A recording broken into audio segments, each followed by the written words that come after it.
Namasté. Namaste. Nous allons préparer maintenant shiro ou halwa. Ça se prépare avec du ghee. Ghee, c'est du beurre clarifié.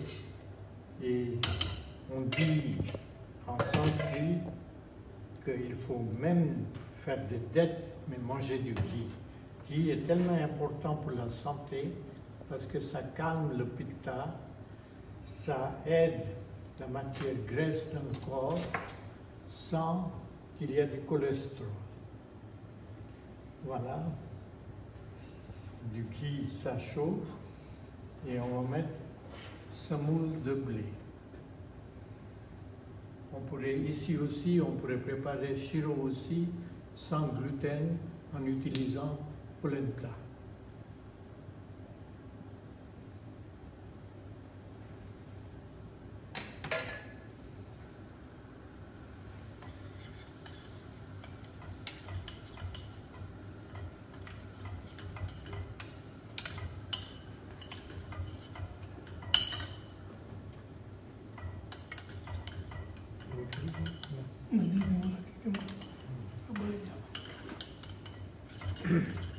Alors, le semoule devrait être légèrement grillé. Ça devait prendre un tout petit peu de couleur et ça va dégager un bon parfum. Et ce parfum qui va sortir d'ici, ça va voyager un peu partout, à travers les couloirs. Et si c'est la dame qui a préparé le shiro, si son mari est en train de somnobuler ou regarder un journal ou regarder un feuilleton bidon de la télé, avec ce parfum, il a envie de venir vers la cuisine ou la salle à manger pour goûter ça. Et en réalité, c'est le parfum qui augmente l'appétit avec des sécrétions de jus gastrique.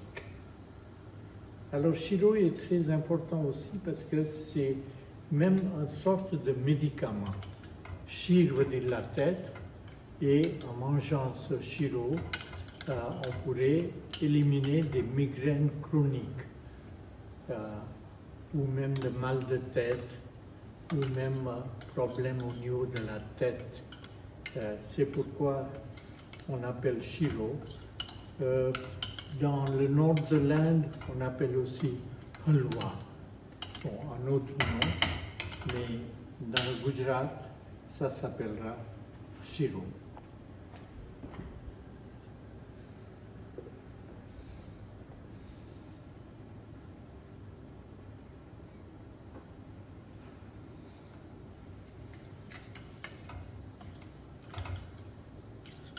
Alors, comme les ingrédients, il n'y a pas grand-chose, seulement de semoule, du ghee et du sucre.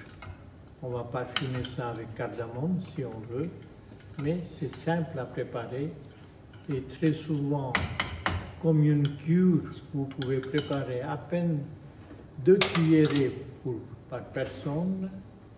Pendant 3 semaines, si vous faites ça, vous pouvez même éliminer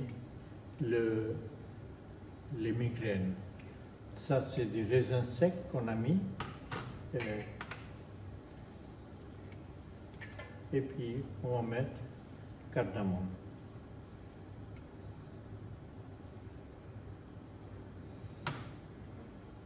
Alors, cardamome, c'est une épice noble. Ça aussi agit au niveau de la tête, au niveau du cerveau, au niveau de l'esprit. Ça nous donne de l'énergie, mais en même temps, alors,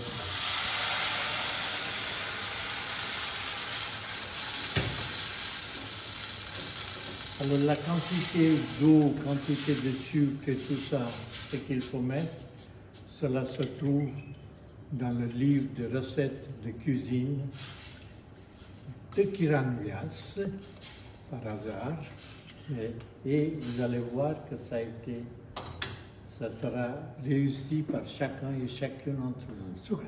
Et sucre.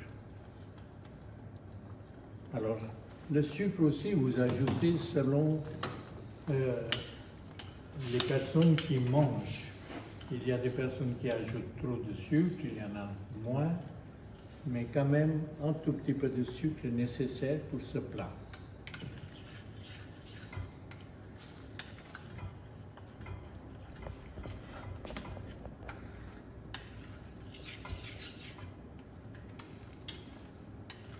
Dans les temples indiens, on utilise ce plat comme prasad.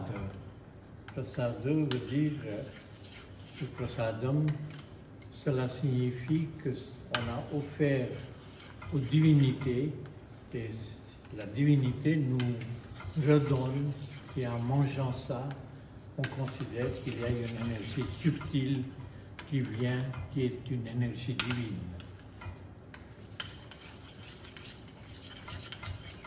Même si vous ne mangez pas régulièrement, mais vous pouvez faire une petite habitude de manger une fois par semaine, disons le samedi matin.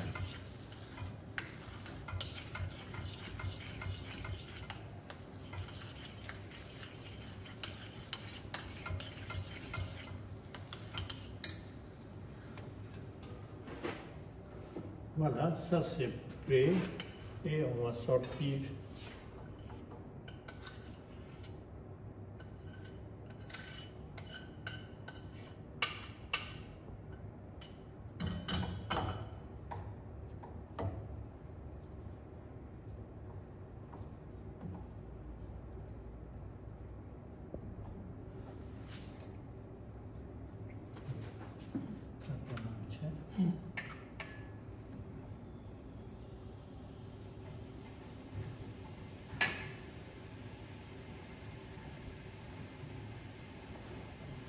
Et on a remis un tout petit peu de cardamome en haut.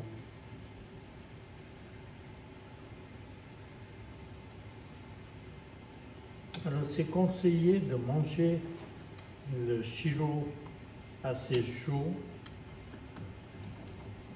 pour que ça soit efficace au niveau de la santé.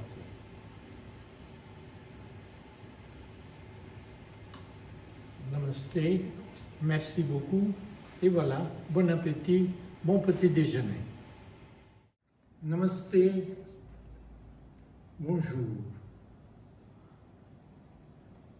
Nous allons déguster un petit déjeuner ayurvédique. Alors bien sûr, avant de commencer, on va simplement répéter tous ensemble le son Om une fois.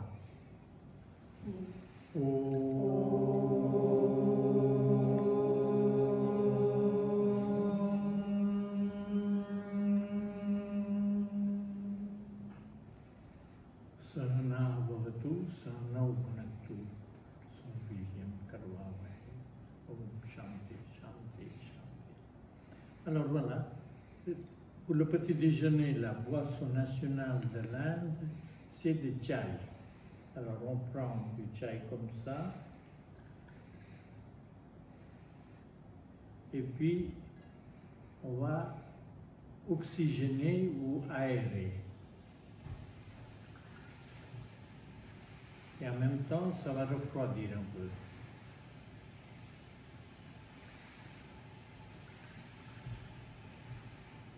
Alors, je sers à chacun.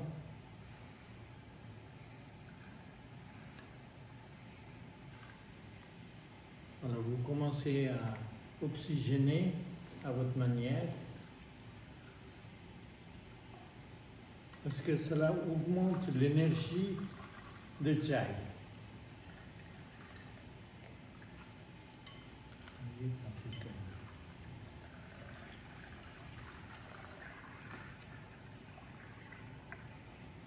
Voilà, c'est bien. Maintenant, le petit déjeuner devrait être salé, selon l'Ayurveda. Le sucre devait venir, et maintenant même la médecine moderne accepte que l'insuline ne devrait pas sécréter avant midi. Alors si vous voulez manger un petit déjeuner avant midi, il faut que ça soit salé. Alors ça, c'est bataka pour moi. C'est du riz aplati avec quelques épices, cacahuètes, et ça se mange au petit déjeuner.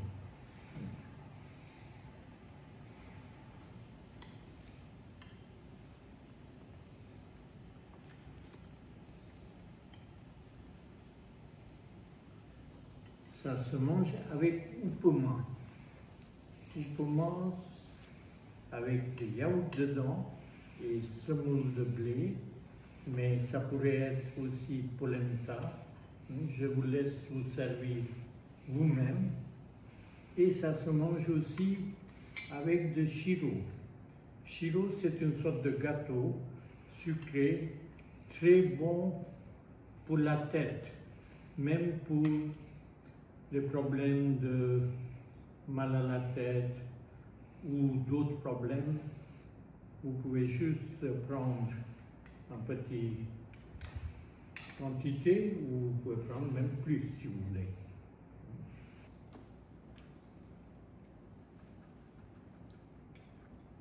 Bon appétit. Hein? Bon appétit. Alors le petit déjeuner devrait être le repas principal. On dit que ça devrait être, comment dirais-je, le repas principal, c'est un repas en or. À midi ou déjeuner, c'est repas en argent. Et le soir, c'est en cuivre. C'est-à-dire ça. Et la quantité devrait être maximum le matin. Voilà. Merci beaucoup. Merci. Namaste. Et puis, bon week-end. Bonne journée.